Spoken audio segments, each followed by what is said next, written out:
मसीह संदेश सुनने वाले सभी मेरे प्रिय भाई बहनों को यीशु नमस्कार। आज का वचन लूका रचित सुसमाचार उसका 10 अध्याय 41 से 42 पद।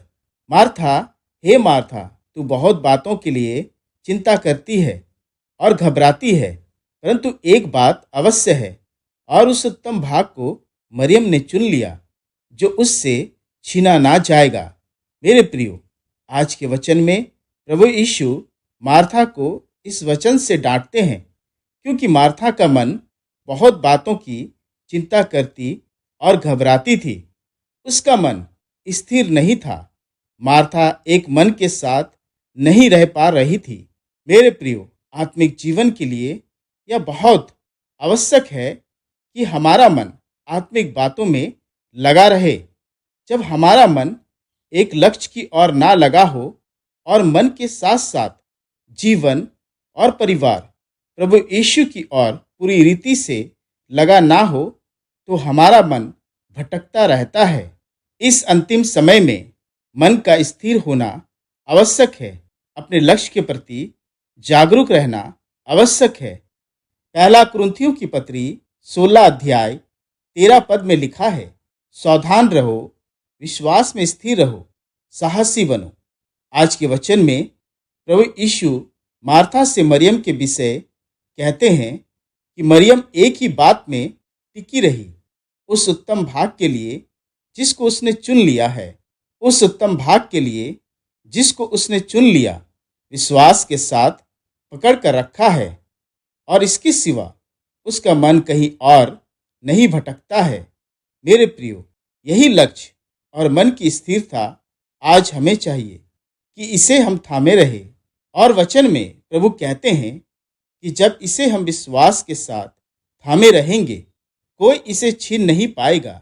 मरियम ने यीशु को चाहा, यही उसका लक्ष्य था, इसलिए उसका मन प्रभु में स्थिर था। मेरे प्रियो, मार्था की तरह इस संसार में हमारा मन स्थिर नहीं रह पाता है, भटकता रहता है। इसलिए मसीह में हमारा लक्ष्य बीच में छूट जाता है और हम विश्वास में स्थिर नहीं रह पाते हैं। जैसे राजा दाऊद के पास भी ऐसे ही अपने प्रभु के लिए मन की स्थिरता और लक्ष्य था। भजन संगीता 27 अध्याय 4 पद में दाऊद कहता है, एक वर मैंने यहोवा से मांगा है, उसी के यत्न में लगा रहूंगा कि मैं जीवन भर यहोवा के भवन में रहने पाऊं, जिससे यहोवा की मनोरथ पर दृष्टि लगाए रहूं, उसके मंदिर में ध्यान किया करूं। दाऊद बस अपने परमेश्वर को देखना चाहता था, उसके स्वर्ग धाम में बसना चाहता था। यही उसका लक्ष्य था, प्रार्थना था, मांग थी। भजन संगीता 23 में फिर वो कहता है, निश्चय मैं यहोवा के धाम में सर्वदा वास करूंगा। मेरे प्रियो, वैसे ही पौलुस भी एक मन, एक लक्ष्य के साथ दिखाई पड़ता है। फिलिपियों की पत्री 3 अध्याय 13 से 14 पद, हे भाइयों, मेरी भावना यह नहीं कि मैं पकड़ चुका हूं, परंतु केवल यह एक काम करता हूं कि जो बातें पीछे रह गई है उनको भूलकर आगे की बातों की ओर बढ़ता हुआ निशाने की ओर दौड़ा चला जाता हूं, ताकि वह इनाम पाऊं जिसके लिए परमेश्वर ने मुझे मसीह यीशु में ऊपर बुलाया है। मेरे प्रियो, पौलुस कहता है, मैं केवल एक काम करता हूं, उस पर स्थिर हूं। यही मेरा लक्ष्य है। जो पीछे थी उसको भूलकर आगे बढ़ना है, निशाने की ओर दौड़ना है, ताकि इनाम पाओ, मसीह के पास ऊपर बुलाया जाऊं। मेरे प्रियो, मरियम एक बात में स्थिर थी, दाऊद एक वर में स्थिर था, पौलुस एक काम में स्थिर था। मेरे प्रियो, क्या हमारा मन का, जीवन का, हमारे परिवार का एक ही लक्ष्य और मन है कि हम प्रभु यीशु के चरणों में बैठा करें, उसकी धाम की चाह करें और उससे इनाम को प्राप्त करें? आपके जीवन में भी एक आत्मिक लक्ष्य होना चाहिए, जैसे मरियम, दाऊद, पौलुस का था। यीशु ने मार्था से कहा कि जो उत्तम भाग मरियम ने चुन लिया, और जो उससे छीना ना जाएगा। परंतु मेरे प्रियो, इसके अलावा अन्य बातें जो हमारे हाथ से छीन ली जाएगी। बस यही हमारा एक लक्ष्य जो प्रभु में स्थिर है, अंत तक रहेगा। परमेश्वर अपने वचन के द्वारा हम सबों को बहुतायत से आशीष दे। आमीन। आइए प्रार्थना करें।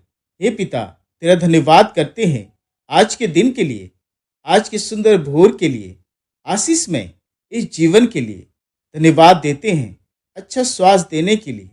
हे पिता, धन्यवाद देते हैं तेरे बल के लिए, सामर्थ के लिए, अनुग्रह के लिए, तेरी असीम दया के लिए कि तूने हमें जीवन दिया और बहुतायत का जीवन दिया। हे पिता, धन्यवाद देते हैं आज के वचन के लिए कि हमारा मन का स्वामी तू है, हमारे जीवन का लक्ष्य तू है। क्योंकि हे प्रभु, जीवन की बहुतायत तुझसे ही है। हमारा यह जीवन तेरा है, हमारा जीवन का आरंभ और अंत तू ही है।